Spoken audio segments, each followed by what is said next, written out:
अच्छा जी, last time हमने क्या किया था, हमने कैलिब्रेशन कर्व प्लॉट किए थे। उसका प्रोटोकॉल ये आपके सामने नजर आ रहा है कि minimum of 6 calibration levels should be used in addition to the blank sample at zero sum. ठीक है। और फिर the calibration curve parameter should be reported slope and intercept in case of linear fit. Slope उसकी जो है वो m और उसका y इंटरसेप्ट जो है वो b, और प्लस उसकी x और y एक्सिस की वैल्यूज वो पहले ही पता होती हैं। फिर back calculated concentrations of the calibration standards should be with in plus minus 15%। ठीक है, of the nominal value. Nominal value क्या आती है? जो वैल्यू हमने खुद जो कंसंट्रेशन ऐड की है। फॉर एग्जांपल जो लास्ट टाइम हम किए थे उसमें अगर हमने 60 मिलीग्राम 30 मिलीग्राम पर लीटर 10 मिलीग्राम पर लीटर वाले, तो वो 60 30 10 जो है वो उनकी नॉमिनल वैल्यूज हैं, नॉमिनल कंसंट्रेशन है जो हमने खुद उसके अंदर ऐड की हुई है। ठीक है, तो plus minus 15% of the nominal value होनी चाहिए। ठीक है, except for LLOQ for which it should be with in plus minus 20%। आज हमने ये काम करना है इसका कि इसके ऊपर स्टैट लगा के देखनी है कि प्लस माइनस 15% जो है वो क्या है, और उसकी एक्यूरेसी और प्रिसीजन का क्या मतलब है। अभी स्टूडेंट्स आ रहे हैं? अच्छा, तो ये slide at least 75% of the calibration standards with a minimum of 6 calibration standard levels must fulfil this criteria. यानी अगर आपने सपोज 4 कैलिब्रेशन कर्व बनाए हैं, तो उसमें से 3 इस क्राइटेरिया को एटलीस्ट फिल करते हैं, यानी 75% जो है वो फिल करते हैं इस क्राइटेरिया को।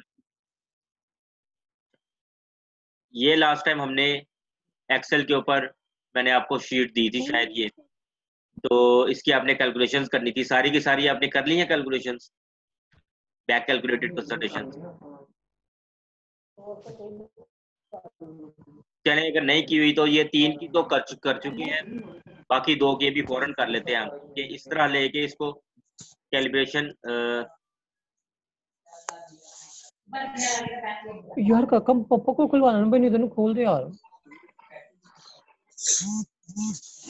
अच्छा जी, यहाँ से ये इंसर्ट में जाके आपने ये कर्व प्लॉट करना है इसका। ठीक है, कर्व के ऊपर फिर आपने इसको क्लिक करके राइट क्लिक करना है और ऐड ट्रेंड लाइन। तो ये यहाँ पे नीचे display R square value and display equation on chart. अब यहाँ पे ये वैल्यू हमारे पास m की वैल्यू भी है और b की वैल्यू भी है।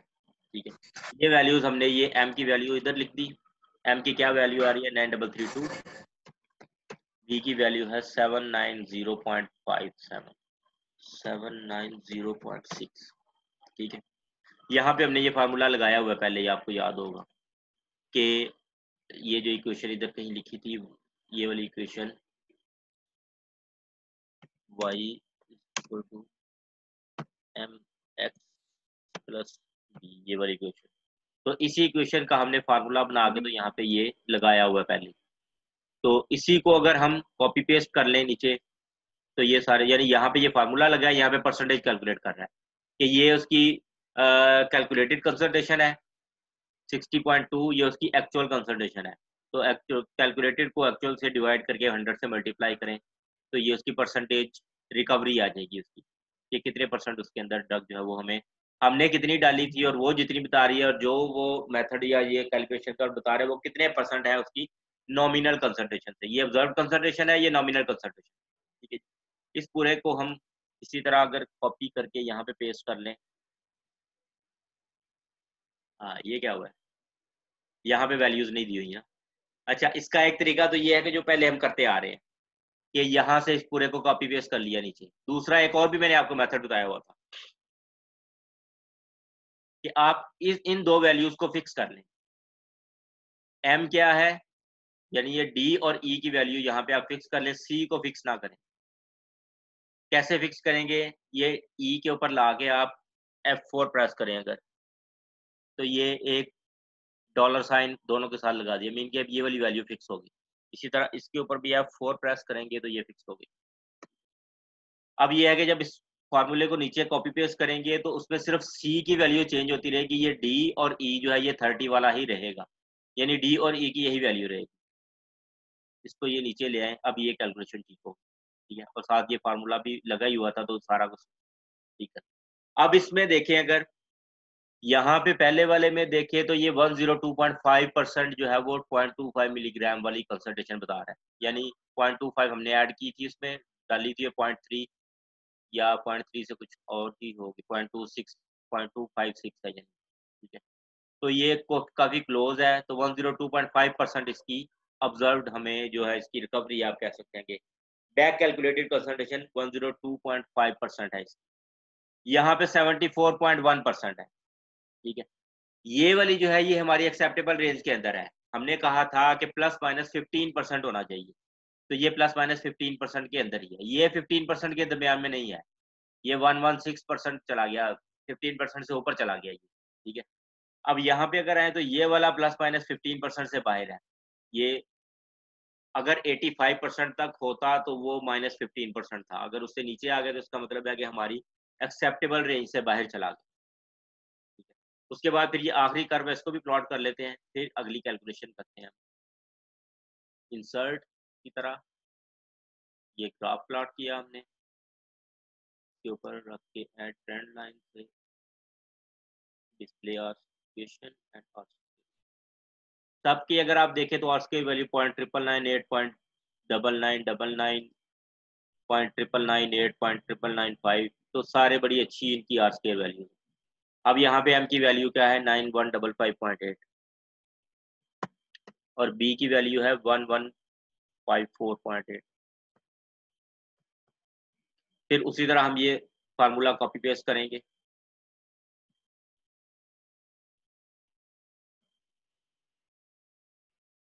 ठीक है। अब यहाँ पे फर्क ये है कि इसने उसी वाले को यही वाली वैल्यूज इसमें की हुई हैं, E30 और D30। अब सिर्फ हम यहाँ पे इसको चेंज अगर कर लें, E30 की बजाय हम इसको E39 है और D30 की बजाय D39 कर। अब इसको अगर हम नीचे ड्रैग करेंगे तो वो अब ये वाली वैल्यूज के साथ कैलकुलेट कर रहा है। यहाँ पे क्या है, ये भी आउट ऑफ रेंज आ गई, ये भी आउट ऑफ रेंज है, हमारी एक्सेप्टेबल लिमिट के बाहर है दोनों, ये वाले ऊपर वाले सारे ठीक है। अब हमारे पास टोटल 1 2 3 4 5 कैलिब्रेशन कर्व्स हैं, ठीक है। अब हमने इनका एवरेज वैल्यूज देखनी है, उनके स्टैंडर्ड डेविएशन देखने हैं और उनका फिर कोफिशिएंट ऑफ वेरिएशन देखना है, ठीक है, या RSD जिसे कहते हैं, relative standard deviation. Coefficient of variation और रिलेटिव स्टैंडर्ड डेविएशन एक ही चीज होती है। उसमें फिर अब पहले तो हम ये वाली कंसंट्रेशन इसको कॉपी पेस्ट करें यहाँ से कि ये छः लेवल्स हैं। पहले वाले की हमारी परसेंट कंसंट्रेशन क्या थी, कैलकुलेटेड कंसंट्रेशन, कॉपी करके इसको, तो गलत हो गया ना, क्योंकि हमने ये पूरा फार्मूला वहां से कॉपी पेस्ट किया। फार्मूला कॉपी पेस्ट नहीं करना, हमने ये वैल्यूज कॉपी पेस्ट करनी है। तो दोबारा इसको कॉपी करेंगे और इसको फिर पेस्ट वैल्यूज ऑनली, अब ये वैल्यूज आ गई। सेकंड ये इसको हम डाटा 1 लिख लें, डाटा 2, डाटा 3,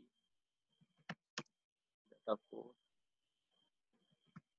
और डाटा 5। डाटा 2 का ये वैल्यूज थी,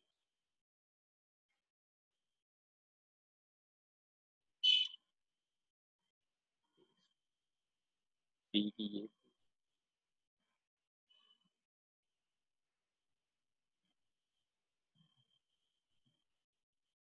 फोर,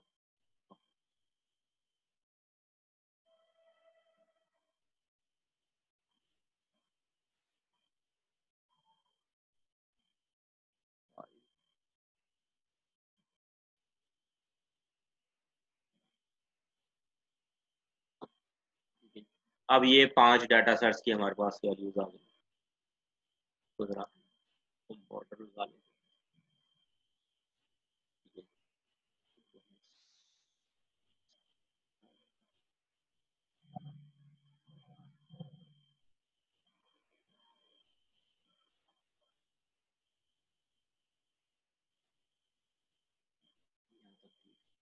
अब हमने इनकी एवरेज कंसंट्रेशन देखनी है।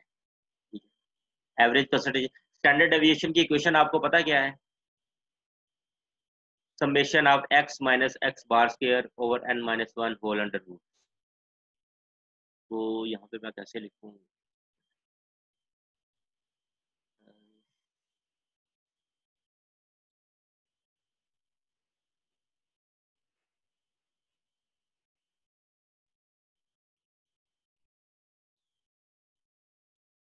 यानी standard deviation equal to summation of x minus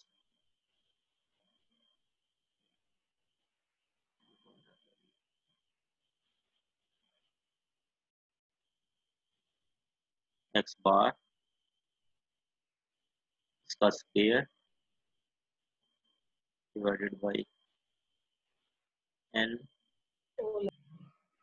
minus 1 इस पूरे का अंडर रूट। ये नजर आ रही है क्वेश्चन जो मैंने लिखी है? Yes sir. अच्छा यस सर। ठीक है। एक तरीका तो ये है कि आप सब x क्या है, x जो है वो वैल्यूज है, ये वाली जो वैल्यूज हमने फाइंड की है 60 में से 60.13 है, 29.7 है, ये सारी वैल्यूज है। ठीक है। x बार क्या है, इन सब का मीन वैल्यू क्या है। ठीक है। और फिर x माइनस एक्स बार, इसमें से मीन में से एक्चुअल वैल्यूज को माइनस करें, फिर उनका आप स्केयर लें, फिर उन सबको आप ऐड करें, और ऐड करने के बाद n माइनस 1। इसको आप प्रैक्टिस कीजिएगा जरा पेपर के ऊपर करने की, कि ये कैलकुलेशन हो सकती है या नहीं।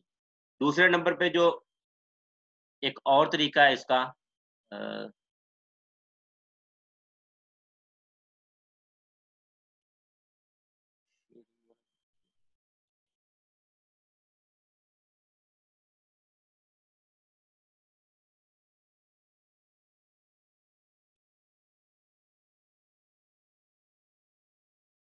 ये यहाँ पे आप डायरेक्ट फार्मूला भी लगा सकते हैं स्टैंडर्ड डेविएशन, यानी इन सब की वैल्यूज की आपने यहाँ पे आप लिखते हैं अगर स्टैंडर्ड डेविएशन, तो स्टैंडर्ड डेविएशन पहले इनका एवरेज लेना है आपने ना, मीन या एवरेज। मीन के लिए आप इसका इक्वेशन लिखे, इज इक्वल टू, मीन का एक तरीका ये है कि आप इन सबको ऐड करें और डिवाइड करें नंबर ऑफ ऑब्जर्वेशन पे। तो इसको पहले सबको ऐड कर लें, this value plus this plus this plus this plus, इसको ब्रैकेट क्लोज करें, divided by number of value 5, 60.195। तो इसी को आप नीचे ड्रैग कर लें, तो ये सबके मीन वैल्यूज आ गई। अब मीन वैल्यूज देखें, ये मीन वैल्यू को बेसिकली हमने कंपेयर करना है विद द नॉमिनल वैल्यू। 60%, अब यहाँ पे हम इसकी परसेंटेज कैलकुलेट कर लें। परसेंटेज कैसे आएगी, mean divided by actual value, इसको आप 100 से मल्टीप्लाई कर लें, तो ये 100% है।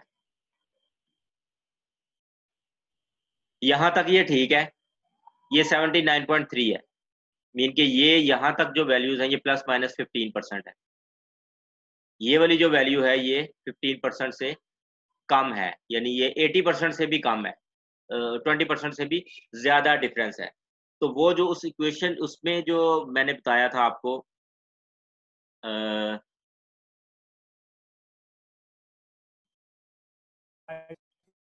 ये वाली वैल्यू जो थी, ये जो आपको नजर आ रहा है, the back calculated consideration of the calibration standard should be within plus minus 15% of the nominal value except for LLOQ। LLOQ क्या होता है, lower limit of quantification, for which it should be within plus minus 20%। ठीक है, दोबारा इस पे आ जाते हैं। अब ये जो है यहाँ तक तो ये प्लस माइनस 15% तक है ये, लेकिन ये उससे बाहर है। इसका मतलब है कि ये हमारे लिए एक्सेप्टेबल नहीं है, ये वाली कंसिडरेशन हम नहीं बना सकते कैलिब्रेशन करने।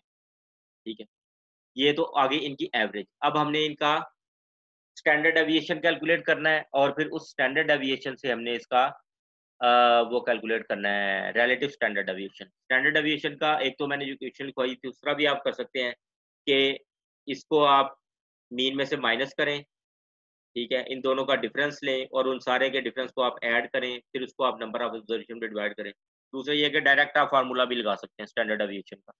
ये मीन के लिए भी डायरेक्ट फार्मूला लगा सकते हैं, is equal to average, AVERAGE, average लिखेंगे तो ये ब्रैकेट स्टार्ट करके आप इन सब को इसके अंदर ऐड कर लें, यहाँ से लेके यहाँ तक ड्रैग कर लें, ब्रैकेट क्लोज करके, तो ये एवरेज आ गई। ये वही वैल्यू जो पहले हमने की, इसी को नीचे अगर आप इस तरह कर लेंगे तो ये सबकी एवरेज आ गई।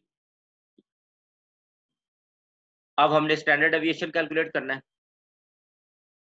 स्टैंडर्ड डेविएशन के लिए भी इक्वेशन है, equal to STDEV, standard deviation. अब ये इन्हीं वैल्यूज की हमने स्टैंडर्ड डेविएशन कैलकुलेट करनी है, ब्रैकेट क्लोज करें तो ये इसकी स्टैंडर्ड डेविएशन आगे 0.14। अब इसको नीचे ले आए अगर हम 0.051, ये सबकी मीन के जब हमने इसको रिपोर्ट करना होता है तो मीन और स्टैंडर्ड डेविएशन के साथ हमने रिपोर्ट करना होता है। मीन के at 60 milligram per liter, the mean value in 5 calibration curves is 60.2 with standard deviation 0.14.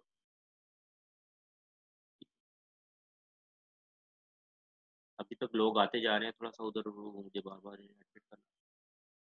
Standard deviation या ये मीन हमें क्या बताता है कि परसेंटेज रिकवरी क्या है, जिसको हम कहते हैं कि ये एक्यूरेसी क्या है इसकी, ठीक है, कि हमने 60 मिलीग्राम ड्रग डाल ली और 60 मिलीग्राम ही मिली, 100% एक्यूरेट है ये, ठीक है। हमने 30 मिलीग्राम डाली, 29.4 रेट आई, 98% एक्यूरेट है। तो ये वाला जो इसका जो, इसको मैं अगर कलर कर दूं, ये एक्यूरेसी है बेसिकली, एक्यूरेसी परसेंटेज में होती है इस तरह। तो एक्यूरेसी की value should be from 85% to 115%, जो इसके अंदर आएंगी वो ठीक है। अब ये 115%, 80% से उसके बाहर है, तो इसका मतलब है कि ये एक्यूरेट नहीं है हमारे, यानी 25 मिलीग्राम पर लीटर पे जो है वो एक्यूरेट नहीं आ रहा रिजल्ट। तो इस वाले में हमारा पास जो लोअर लिमिट ऑफ क्वांटिफिकेशन है उसका वो ये फिर 0.5 है। 0.5 लोअर लिमिट ऑफ क्वांटिफिकेशन का मतलब वो है कि lowest level in the calibration curve which can be quantified. अब ये क्वांटिफाई नहीं कर सकते क्योंकि ये हमारी लिमिट के बाहर है, हमारी एक्सेप्टेबल जो डिफरेंस है उससे बाहर है। इससे ज़्यादा हम जो मैक्सिमम वेरिएशन अफोर्ड कर सकते हैं वो ±15% है, तो ये उस रेंज के अंदर अंदर आ रहा है, ये उससे बाहर है। इसका मतलब है कि इस वाली जो लेवल है इसको हम कंसिडर नहीं कर सकते अपने जो कैलिब्रेशन कर्व के अंदर, ठीक है। तो हमारा कैलिब्रेशन कर्व में लोअर लिमिट ऑफ क्वांटिफिकेशन अब आ गया 0.5।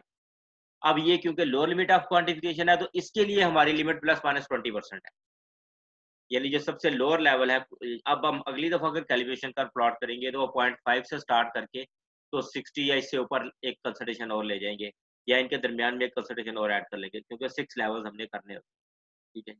अब हमने, ये है इसकी एक्यूरेसी परसेंटेज में होती है ये, तो एक्यूरेसी की लिमिट क्या है, ±15%, ठीक है।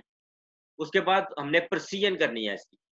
प्रिसीजन और एक्यूरेसी में डिफरेंस आपको पता है क्या होता है? जी, कोई बताएगा? सर प्रिसीजन होती है कि आपस में वैल्यूज कितने करीब हैं एक दूसरे के, एक्यूरेसी होती है कि वो एक्यूरेट वैल्यू के कितने पास है। जी जी, एक्चुअल ये वाली एक्यूरेसी जो है ये एक्चुअल वैल्यू से कंपेयर कर रहे हैं हम, ठीक है ना। प्रिसीजन में क्या होता है कि हम इनकी आपस में कंपैरिजन करते हैं कि आपस में एक दूसरे के कितने को क्लोज हैं ये, ठीक है। अब ये देखें, ये 60 60 60 60 सारे 60 है, तो बहुत अच्छी प्रिसीजन है इसकी, ठीक है। इनके ये प्रिसीजन की जो लिमिट है वो शुड बी लेस देन 15%, ठीक है। तो ये शायद 1% भी नहीं होगी इसकी, जो प्रिसीजन की जो डिफरेंस है ना इसका आपस में, इनके 100% होगी प्रिसीजन इसकी, या अगर आप उसको 100 से मल्टीप्लाई करेंगे, ठीक है। 30% वाले में देखें तो ये 30 मिलीग्राम पर लीटर में 29, 28, 29, ये भी बहुत अच्छी प्रिसीजन है। इसमें अगर देखें 43 है, 0.5 है, 58 है, 44 है, 42 है, तो ये आपस में इनकी डिफरेंस ज्यादा है, इनमें आपस में बहुत ज्यादा डिफरेंस है। कोई 0.15 है, कोई 0.26 है, 0.19 है, 0.16 है, 0.25। तो अब हम इसकी प्रिसीजन कैलकुलेट करते हैं।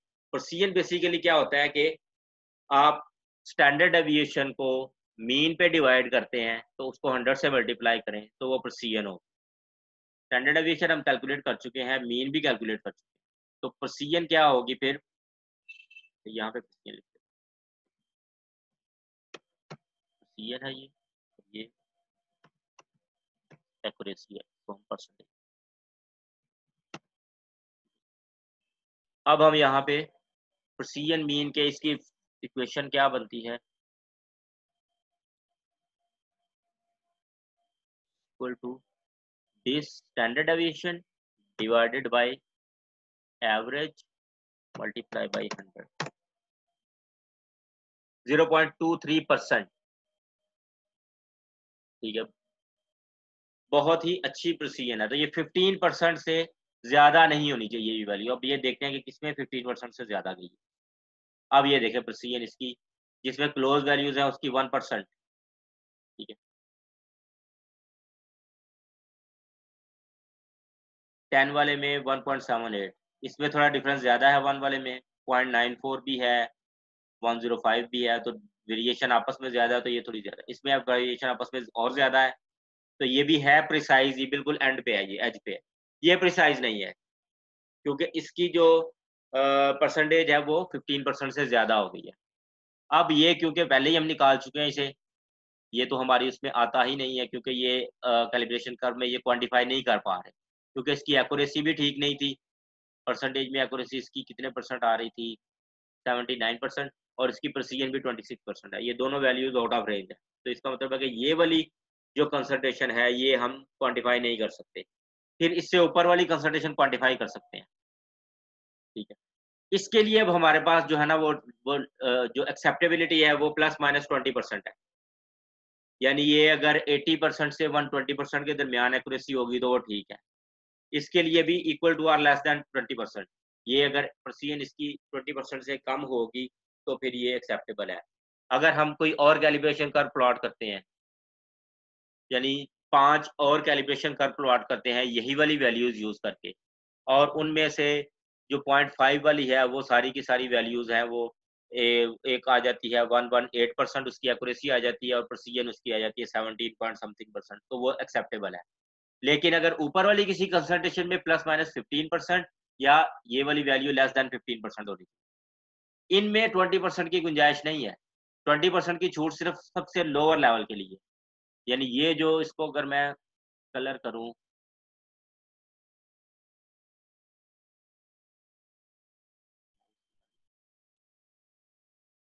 इसके लिए येलो के लिए ±20%, इसके लिए हमारे पास 20 है, और बाकी सबके लिए ±15%।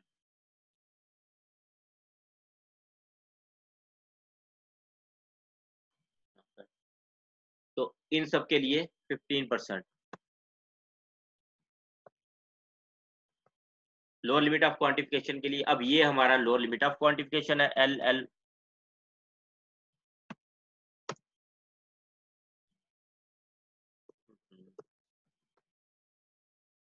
इसको हम क्या कहेंगे, क्योंकि ये इसकी पीक्स तो आ रही थी, ठीक है ना, पीक्स आ रही थी, इसका पीक एरिया भी हमारे पास आ रहा था, क्रोमेटोग्राम में इसकी वैल्यूज आ रही थी, लेकिन ये हम क्वांटिफाई नहीं कर पा रहे।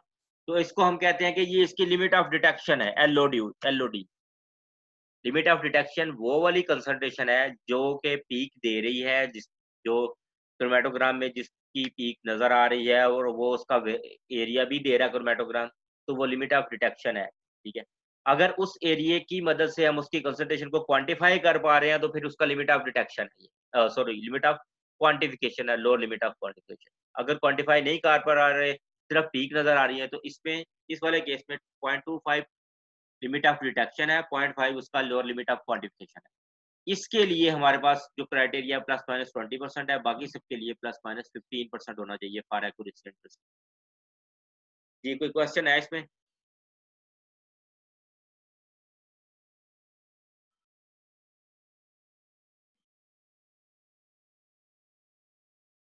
कोई क्वेश्चन नहीं है? नो। अच्छा अच्छा, अब आपने काम ये करना है कि ये मैं आपको पूरे, पहले ही आपके पास है डाटा ये वाला, ठीक है, ये मैंने दिया हुआ है आपको डाटा ना, तो उसी के ऊपर आपने अब ये वाला टेबल खुद प्लॉट करके तो वो कॉपी के अंदर लगाना है। पहले वाला जो था वो कैलिब्रेशन कर्व वाला था कि आपने 6 कैलिब्रेशन कर्व प्लॉट किए, उनके डाटे को आपने लिखना है लाइनों वाले पेज पे और थ्योरी लिखनी है। और जो दूसरा ब्लैंक पेज है उसके ऊपर आपने उसके ग्राफ लगाने हैं, ठीक है। और इस वाले में आपने जो दूसरा ब्लैंक पेज है उसके ऊपर आपने ये वाला टेबल पूरा प्लॉट करना है। एक्सेल के ऊपर बना के उसका प्रिंट लगा लें या उसके ऊपर हाथ से लिख लें। ये कैलकुलेशन आप हाथ से भी कर सकते हैं, खुद भी कैलकुलेटर के साथ भी कर सकते हैं। अगर उस तरह करने जाते हैं तो वो आपकी मर्जी है, टाइम उसमें ज़्यादा लगता है। एक्सेल सीखने का पर्पज़ यही है कि आपका टाइम बच जाया करे। आप फ़ौरन एक फार्मूला लगाएं। ये दोबारा फार्मूला लगा के मैं आपको दिखा दूं। मीन के लिए फार्मूला क्या है, इक्वल टू प्रेस करना है, AVERAGE। जब फार्मूला ठीक हो तो वो उसके ऊपर लिखा हुआ आ जाता है। उसके आगे आप ब्रैकेट स्टार्ट करें और वो रेंज पूरी लिखते हैं उसमें, और इसको आप क्लोज कर दें। अगर रेंज बहुत ज़्यादा लंबी है और आप उसको ड्रैग नहीं करना चाहते तो उसका एक तरीका ये भी है कि आप उसकी सिर्फ वैल्यूज लिखते हैं, AVER ब्रैकेट स्टार्ट। ये कहाँ से लेके कहाँ तक है, C51 से लेके G51 तक। तो C51 ये कॉलन या सेमी कॉलन होता है क्या, से G51 ब्रैकेट क्लोज, ये आ गया। और इसी को आप नीचे जैसे ड्रैग करते जाएंगे ये सारे के सारे वैल्यूज को खुद ही ऐड कर लेगा, कैलकुलेट कर लेगा। परसेंटेज कैसे, standard deviation is equal to STDEV bracket start, वही वाली वैल्यूज C51 टू G51, ठीक है।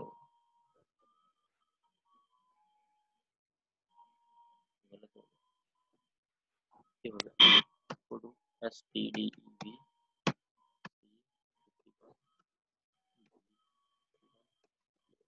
सर ये बस डेटा है, हमने इसके लिए कोई ग्राफ वगैरह तो प्लॉट नहीं करना है ना? इसके लिए ग्राफ नहीं प्लॉट करना। वो जब कभी कोई ओके सर। जब आपने एक्चुअल स्टडी की हो, जब आपने उसको पब्लिश करना हो तो उसके लिए ग्राफ होते हैं इसके एक्यूरेसी और प्रिसीजन के भी, लेकिन वो अभी फिलहाल उसकी जरूरत, अभी आपको ये कॉन्सेप्ट समझना जरूरी है, ठीक है। ये हमने आज सिर्फ क्या किया है कि बैक कैलकुलेटेड कंसंट्रेशंस देखी है, ठीक है। यानी जो कंसंट्रेशन हमने कैलिब्रेशन कर प्लॉट करने के लिए यूज की थी उसका जो एरिया आया था उसी एरिया को यूज करके उसकी कंसंट्रेशन कैलकुलेट की। यहाँ से ये एरिया आया था, इसी एरिया की हेल्प से हमने ये कंसंट्रेशन फाइंड की, और उस कंसंट्रेशन की हेल्प से हमने फिर देखा कि जी इसके अंदर कितने % एक्यूरेसी और प्रिसीजन है। और फिर जो सबसे लोअर लेवल जो हमारे लिमिट के अंदर आ रहा था उसको हमने कह दिया ये लोअर लिमिट ऑफ क्वांटिफिकेशन है, और फिर लिमिट ऑफ डिटेक्शन। इसके बाद जब हम प्रैक्टिकल करेंगे उसमें हम एक्चुअल एक्यूरेसी एंड प्रिसीजन करेंगे क्वालिटी कंट्रोल सैंपल्स के साथ, ठीक है। उस पर फिर हमने ये वाली कंसंट्रेशन नहीं लेनी जो हमने कैलिब्रेशन कर प्लॉट की, उसमें डिफरेंट कंसंट्रेशन लेनी, तो वो फिर हम इंशाल्लाह नेक्स्ट करेंगे उसको, ठीक है जी। कोई क्वेश्चन अभी तक ओके सर। समझ आ गया आपने सर करना क्या है? थ्योरी में बस इसका थ्योरी हेलो में आप इसको बैक कैलकुलेशन, ये जो स्लाइड है ये थ्योरी में आपने लिखनी है, ठीक है। जो स्लाइड के ऊपर मैंने आपको दिया हुआ है इसका क्राइटेरिया क्या है बैक कैलकुलेशन का, ठीक है। लिमिट ऑफ क्वांटिफिकेशन क्या होता है, लिमिट ऑफ डिटेक्शन क्या होता है, ठीक है। ये आपको अगर इसमें नहीं भी दिया हुआ तो आपको मिल जाएगा कहीं से भी, इसकी डेफिनेशन मिल जाएगी, ठीक है। वो आपने लिखनी है। प्लस आपने डाटा इसका जो है वो ये टेबल आपने ब्लैंक पेज पे बनाना है, ठीक है। लाइनों वाले पेज पे आपने इसकी थ्योरी लिखनी है, ब्लैंक पेज पे आपने इसका टेबल बनाना है। और जो पहले वाला प्रैक्टिकल था उसमें लाइनों वाले पेज पे आपने ये सारे डाटा सेट लिखने थे, 5 डाटा सेट ये वाले, ये जो कंसंट्रेशन और टाइम जो AUC वाला एरिया उसका जो है वो पीक एरिया का डाटा, ठीक है। और जो दूसरे ब्लैंक पेज के ऊपर आपने ये ग्राफ इनके सारे जो पेश करने थे, ठीक है जी। सर डेटा सेट हमारा इसके ग्राफ के साथ ही आ जाएगा? डाटा सेट ग्राफ के साथ ही लगा दें फिर, ठीक है। फिर दूसरी साइड पे आप उसकी वो लिखते हैं जो थ्योरी है उसकी, क्या नाम है उसका, थ्योरी? जी सर, थ्योरी लिख देंगे। सिलेक्टिविटी, बैक कैलकुलेशंस की सर। बैक कैलकुलेशन की, कैलिब्रेशन कर्व्स क्या होते हैं, उसका प्रोटोकॉल पूरा क्या होता है कि मिनिमम 6 कैलिब्रेशन कर्व होने चाहिए, उसके लेवल होने चाहिए, ठीक है। फिर उसमें से क्राइटेरिया क्या है हमारा, उसको किस तरह आपने रिपोर्ट करना है कि स्लोप और इंटरसेप्ट के साथ रिपोर्ट करना है आपने, उसके आर स्केल वैल्यू उसको बतानी है। फिर बैक कैलकुलेटेड कंसंट्रेशन आपने उसकी कैलकुलेट करनी है, और उसका क्राइटेरिया क्या है कि विद इन 15% होना चाहिए एक्यूरेसी और प्रिसीजन, और लोअर लिमिट ऑफ क्वांटिफिकेशन के लिए ±20% होनी चाहिए, ठीक है। और ब्लैंक पेज पे आप उसके ग्राफ भी और टेबल भी बना दें, ठीक है जी। फिर यस सर। चलिए इंशाल्लाह फिर आज शाम को ही देख लेते हैं नया जो प्रैक्टिकल, या वो मैं बता दूंगा आपको, ठीक है, 8 बजे तक। कोई प्रॉब्लम मतलब शाम के टाइम भी ठीक ही है, कोई इतना इशू नहीं होता मेरे ख्याल में। चलें, ओके फिर।